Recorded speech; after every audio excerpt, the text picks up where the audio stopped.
राजे तुम्ही ऐसेच राहावे, स्वधर्म रक्षणे अवघेची करावे. तुका म्हणे शिवछत्रपती, तयाची कीर्ती राहील पावती. अशा आपल्या अभंगाच्या माध्यमातून ज्यांनी शिवछत्रपती महाराजांचं वर्णन केलं, असे जगद्गुरु श्री संत श्रेष्ठ तुकाराम महाराज, ज्या मातेनं या मातीत या मातीच्या रक्षणासाठी छत्रपती शिवाजी महाराजांसारखा पुत्र घडवला, त्या राज्यमाता राष्ट्रमाता मासाहेब जिजाऊ, ज्या पुत्रानं आपल्या मातेच्या शिक्षणाची शिदोरी आणि आपल्या मातेच्या उपकारांची उधारी फेडण्यासाठी हिंदवी स्वराज्य संस्थापना केली, ते हिंदवी स्वराज्याचे संस्थापक छत्रपती शिवाजी महाराज, ज्या छाव्याने स्वराज्याला आपल्या स्वतःच्या अंगखांद्यावरती झेललं पेललं आणि वेल प्रसंगी प्राण गमावला, पण स्वाभिमान मात्र गमावला नाही, असे आपले स्वाभिमानी छावा शिवपुत्र संभाजीराजे. या देशाच्या जडणघडणीमध्ये सर्वात महत्वाचा शिक्षण असतं आणि म्हणूनच विद्येविना मती गेली, मतीविना नीती गेली, नीतीविना गती गेली, गतीविना वित्त गेले, वित्तविना शूद्र खचले, एवढे सारे अनर्थ एका अविद्येने केले. असं शिक्षणाचं महत्व प्रत्येकाच्या घराघरापर्यंत, प्रत्येकाच्या चुली चुलीपर्यंत आणि प्रत्येकाच्या मुली मुलीपर्यंत पोहोचवण्याचं काम ज्यांनी केला, ते क्रांतीसूर्य महात्मा ज्योतिबा फुले आणि सावित्रीबाई फुले. मला या देशाची राज्यघटना लिहिताना जास्त त्रास नाही झाला, कारण माझ्या समोर छत्रपती शिवाजी महाराजांचं न्याय प्रतिष्ठान राज्य उभं होतं. असे म्हणणारे भारतीय राज्यघटनेचे शिल्पकार डॉक्टर बाबासाहेब आंबेडकर, छत्रपती शिवाजी महाराजांचे पोवाडे रशियनाच्या कानाकोपऱ्यामध्ये पोहोचवणारे साहित्यरत्न अण्णाभाऊ साठे, आरक्षणाचे जनक राजश्री शाहू महाराज, विज्ञानवादी संत गाडगे बाबा, ज्या महामानवांनी, ज्या महापुरुषांनी या महाराष्ट्रासाठी, या देशासाठी, या मातीसाठी आपल्या आयुष्याचं योगदान दिलं, त्यांना मी वंदन करून आपल्या जोरदार टाळ्यांच्या गजरामध्ये त्यांचं अभिवादन करूया. छत्रपती शिवाजी महाराज की, धर्मवीर धर्मरक्षक छत्रपती संभाजी महाराज की. आज मला इथे 396वी जयंती साजरी करण्यासाठी शिवप्रेमी युवा मंच खातिवली यांचे आभार. इथे उपस्थित प्रमुख पाहुणे यांचे सहर्ष स्वागत. आज मला इथे शिवचरित्र मांडण्यासाठी आमंत्रित ज्यांनी केलं, ते या गावचे सुपुत्र माझे काका आतिश जाधव यांना मी धन्यवाद देते. मी आताच म्हणाले, आज आपण छत्रपती शिवाजी महाराजांची 396वी जयंती साजरी करण्यासाठी उपस्थित आहोत, पण 396 हा काही छोटा काळ आहे का हो? तर नाही, 396 हा प्रचंड मोठा काळ आहे. 396 वर्षांनंतर सुद्धा ज्या राजाची जयंती आपण या छोट्या मोठ्या शहरामध्ये, छोट्या मोठ्या गावखेडे पाड्यांमध्ये एवढे उत्साहाने साजरी करतो, अशी काय ताकद त्या राजामध्ये होती, ज्या राजानं तुमच्या आमच्यासाठी काय केलंय, हे जाणून घेण्यासाठी आजचा शिवजयंतीचा कार्यक्रम आहे. छत्रपती शिवाजी महाराजांचा जन्म 19 फेब्रुवारी 1630 रोजी शिवनेरी किल्ल्यावरती झाला. 396 वर्षांनंतर सुद्धा ज्या राजाचं नाव तुम्हाला आम्हाला माहिती आहे, कारण छत्रपती शिवाजी महाराज हे नाव घेतलं तर तुमचा आमचा रक्त सळसळतं, सळसळणारा रक्त उसळतं आणि उसळणारा रक्त उकळतं, उकळणारा रक्त तुमच्या आमच्या धमन्यांमधून, नसांमधून वाऱ्याच्या वेगानं व्हायला लागतं. ही ताकद आजही ज्या नावात आहे ते नाव म्हणजे छत्रपती शिवाजी महाराज आहे.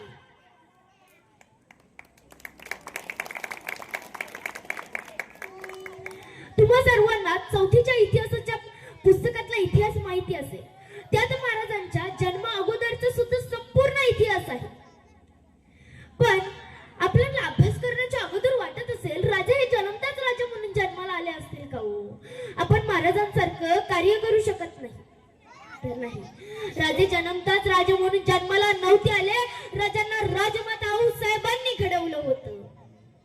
आज फक्त शिवजयंती आली की इन्स्टावरती, व्हॉट्सअपवरती, फेसबुकवरती स्टेटस ठेवतो, राजे तुम्ही पुन्हा जन्माला या, राजे तुम्ही असायला पाहिजेत का? राजांनी तयार केलेल्या स्वराज्यामध्ये काय चाललंय हे पाहण्यासाठी. दादांनो, आज तुम्हाला सुद्धा जिजाऊंच्या पोटी शिवाजी घडवायला लागणार आहे, पण शिवाजी घडवण्याच्या आधी जिजाऊ घडली पाहिजे. शिवजयंती का साजरी करायची हो? कधी प्रश्न पडलाय का तुम्हाला? नाही, आपल्या पोरांना फक्त एवढंच माहिती आहे की डीजे पुढे नाचलं की झाली शिवजयंती. नाही हो, तिच्या पुढे नाचण्यासाठी महाराजांनी जन्म नाही घेतला हो. या स्वराज्यातल्या स्त्रियांचा सन्मान झाला पाहिजे, शेतकऱ्यांना न्याय मिळाला पाहिजे, ही धडपड महाराजांची 7व्या वर्षापासूनच सुरू होती. जिजाऊ साहेबांनी या स्वराज्यासाठी एक नाही तर 2 छत्रपती घडवले. जसे जसे राजे मोठे होऊ लागले तसे शहाजी महाराजांनी राजमाता आऊसाहेबांना आणि शिवाजी राजांना कर्नाटकातून पुण्याला रवाना करत असताना काय दिले शहाजी राजांनी, तर स्वतः संस्कृत भाषेत तयार केलेली राजमुद्रा. राजमुद्रा ती कशी, तर प्रतिपचंद्र लेखेव वर्धिष्णु विश्ववंदिता शाहस्रो शिवासाईच्या मुद्रा भद्राय राजते. प्रतिपदेच्या चंद्रकलेप्रमाणे वाढत जाणारी आणि साऱ्या विश्वाला वंदन होणारी अशी शहाजी राजांचे पुत्र शिवाजी राजे यांची राजमुद्रा. लोकांच्या कल्याणासाठी आहे असे सांगणारी आणि त्याचबरोबर भगवा ध्वज दिला. आपल्या महाराजांच्या राजाच्या झेंड्याचा रंग कोणता हो? भगवा. भगवा म्हणजे काय हो? आपण म्हणतो अष्टगंध लावतो, भगवा आमच्या रक्तात आहे असे म्हणतो, पण भगवा म्हणजे काय? रंगसंगती असे सांगते की भ म्हणजे भय रहित, ग म्हणजे गर्व रहित आणि व म्हणजे वसना रहित. या 3 शब्दांचा अर्थ म्हणजेच भगवा. आणि हाच भगवा ध्वज शहाजी राजांनी शिवरायांच्या हाती दिला आणि सांगितले, पण ध्यानात असू द्या राजे, हा भगवा असे कुणालाही पेलवणार नाही. मनगटात ताकद आणि छातीत हिंमत असावी लागते त्यासाठी. कारण हा भगवा साधा नाही, हा भगवा श्रीकृष्णांचा, हा भगवा रामचंद्र प्रभूंचा, हा भगवा रामकृष्ण हरी म्हणणारा वारकऱ्यांचा, हा भगवा हर महादेव म्हणत रणांगणात कोसणारा भावांचा, हा भगवा त्यागाचा, हा भगवा शौर्याचा, हा भगवा सह्याद्रीच्या अस्मितेचा.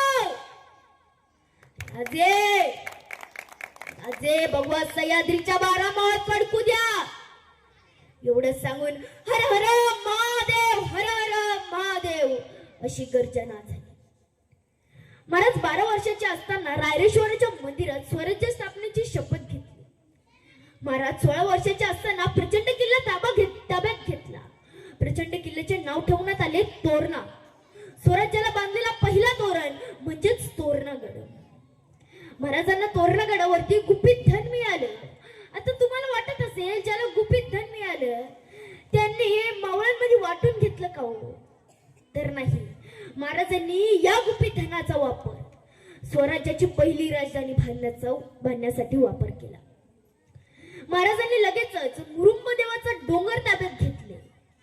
त्यावर स्वराज्याची पहिली राजधानी उभारली म्हणजेच राजगड तब्बल 26 वर्ष राजधानी म्हणून वापर करण्यात आला. जावळीवरती विजय मिळवला, कोकणात विस्तार केला, अफजल खानाचा वध, शाही सरकारवरती छापा, सुरतेची लूट असे अनेक ऐतिहासिक लष्करी आणि राजकीय निर्णय महाराजांनी राजगडावरूनच घेतले. सुरत एकदा नाही तर 2दा महाराजांनी बदसुरत केली. पहिल्यांदा 5 जानेवारी 1664, दुसऱ्यांदा आग्र्यातून औरंगजेबाच्या हातातून निसटून आल्यावरती 3 ऑक्टोबर 1670 ला महाराजांनी बदसुरत केली. महाराजांनी बहादूर खानाची फौज पराभूत करून 1 कोटी रुपये मिळवले. पण महाराजांचं नियोजन एवढ्याच पुरते होतं का हो? तर नाही. महाराजांनी पुढचा सुद्धा विचार करून ठेवला. कारण आता आपण बहादूर खानाचे 1 कोटी रुपये पळवलेत. बहादूर खान गप्पा बसणार नाही. तो नगरच्या सैन्य गोळा करेल, तो नाशिकचे सैन्य गोळा करेल, तो औरंगाबादचे सैन्य गोळा करेल आणि स्वतःच्या 35,000 अशी लाखभराची सैन्य गोळा करेल आणि रायगडावरती सरळ हमला चढवेल. रायगडावरती जर हमला केला तर रायगड राखावा खायचा. रायगडावर तर आपली फक्त 10,000. रायगड राखलाच पाहिजे. कुठवर? आपली फौजा परत येईपर्यंत. फौजा कधी येत आहेत? 2 महिन्यानंतर, 4 महिन्यानंतर फौजा परत येत आहेत. आता 4 महिने बहादूर खानाचा डाव थोपलाच पाहिजे. सुरू झालं महाराजांचं नियोजन. महाराजांच्या वकील काजी हैदर यांना बहादूर खानाच्या भेटीसाठी बहादूरगडावरती पाठवलं. पण बहादूर खान काय भेटच घ्यायला. नको बाबा ते बनवतात. पण राजकीय संकेत असतो. नाईलाजानं बहादूर खानानं काजी हैदर साहेबांची भेट घेतली. बहादूर खान म्हणतोय, क्या है? हुजूर, तुमच्यावर कोसळलेलं दुःखाची आम्हास तीव्र जाणीव आहे, पण हुजूर हे आमच्याकडून चुकून घडलं. इट्स अन ऍक्सिडेंट, अपघात होत आहे. कारण आमच्या महाराजांना तुमच्या ताकदीची जाणीव नव्हती. जिथून जाणीव आले तिथून 3 दिवस झाले आतल्यात जळतायत होते. 2 दिवस झाले जेवले सुद्धा नाहीत. आज स्वतःच आम्हाला म्हणाले तुम्ही स्वतः बहादूर खान साहेबांच्या भेटीसाठी जा आणि त्यांना सांगावं विना अट विना शर्त तुम्हाला 10 किल्ले देण्यासाठी तयार आहेत. संभाजीराजांना तुमच्या सेवेसाठी पाठवायला तयार आहेत. शिवाजी महाराज स्वतः तुम्ही आज्ञा द्याल तेव्हा तुमच्या भेटीसाठी येणार. पण हुजूर, आमच्या महाराजांची छोटीशी अट आहे. हा म्हणे, काय काय काय? हुजूर, आमच्या महाराजांनी जे तुम्हाला काय देणार आहेत ना, 10 किल्ले, संभाजीराजांना स्वतः येणे, यासाठी बादशाहीचे औरंगजेबाचे मान्यता हवी. एकदा काय ते शिक्क्याचे आणि मान्यतेचे कागद आले की सगळं तुम्हाला दिलंच. अहो एवढंच पाहिजे ना, शिक्क्याचे आणि मान्यतेचे कागद ना दिले दिले दिले. अहो पण त्याच्या काही डोक्यातच नाही आले. बरं आता हे सोपं आहे का मान्यतेचे आणि शिक्क्याचे कागद मिळवणे? तो का आत्ताचा काळ आहे का मोबाईलचा? का लगेच बहादूर खानानं औरंगजेबाचा मोबाईल नंबर फिरवला. हा हा हा हा बादशाचे आलेत आलेत आलेत. हा शिवाजी राजांचे वकील आलेत. नाही नाही नाही, देते देते, 10 किल्लेही देत आहेत. विना अट विना शर्त संभाजीराजांनी पाठवायला तयार आहेत. हो हो, तुम्ही जेव्हा बोलाल तेव्हा शिवाजीराजे सुद्धा येणार. हो हो हो, पण हुजूर तुमच्या मान्यतेचे आणि शिक्क्याचे कागद हवेत. ओ ईमेल करताय, व्हॉट्सअप मध्ये ना पाठवून. नाही हो, एवढा वेगवान काळ नव्हता हो तेव्हा. महाराष्ट्रातून आग्र्याला निरोप येऊन सांडणी स्वार जाणार. जायला किती महिने लागणार? 2 महिने. पुन्हा आग्र्यातून महाराष्ट्रात यायला किती महिने लागणार? 2 महिने. झाले किती? 4 महिने. महाराजांना आक्रमण किती महिने थोपवायचं आहे? 4 महिने. आता काय शिवाजी राजा सगळा द्यायला तयार आहे. मग काय बहादूर खान आरामात निवांत, हलचल नाही काय नाही. पण इकडे 4 महिन्यात महाराजांनी रायगडावरती 80,000ची फौज गोळा करून ठेवली होती. महाराज म्हणाले आता येऊ दे कधी पण. इकडे सांडणीस्वार महाराष्ट्रात आले, बहादूरगडावरती आले. बहादूर खानाने आपलं 2 वकील महाराजांच्या भेटीसाठी पाठवले. हा ते काय देत आहेत ना, 10 किल्ले संभाजीराजांना स्वतः पाठवणे, ते सगळं सगळं घेऊन या. वकील रायगडावरती आले, महाराजांच्या भेटीसाठी आले. महाराजांची भेट घेतली. बोला काय काम काढत? नाही महाराज, ते तुमचे वकील आले होते. कोण? अहो ते काजी हैदर. का? ते नाही का तुम्ही आमची 1 कोटी रुपये पळवले? कधी?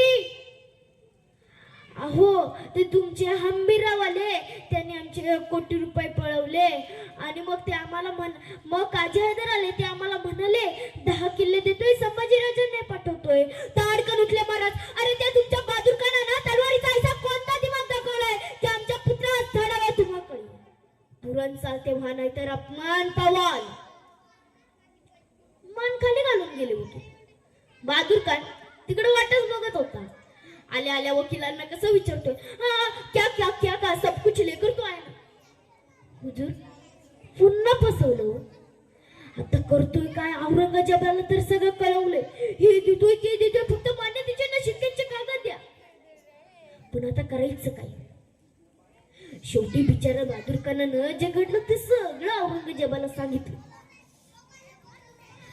हुजूर आम्हाला शिवाजीराजांनी परत फसवलं. आता याही पत्रावर, बहादूर खानाच्या याही पत्रावर औरंगजेबाने उत्तर पाठवलंय. ऐका, हो उत्तर आपल्या पोरांच्या पाठ्यपुस्तकात छापायला पाहिजे. औरंगजेब म्हणतोय तुम्ही आमच्याकडून अफाट सैन्य घेऊन जाता, अफाट फौजा घेऊन जाता, बसमिता घेऊन जाता आणि त्या सह्याद्रीच्या दराखोऱ्या त्या शिवाजीच्या बरोबर त्या लुटूपुटूच्या लढाई खेळता आणि आम्हाला पुन्हा कळवता ते शिवाजी राजांनी आम्हाला पुन्हा फसवलं.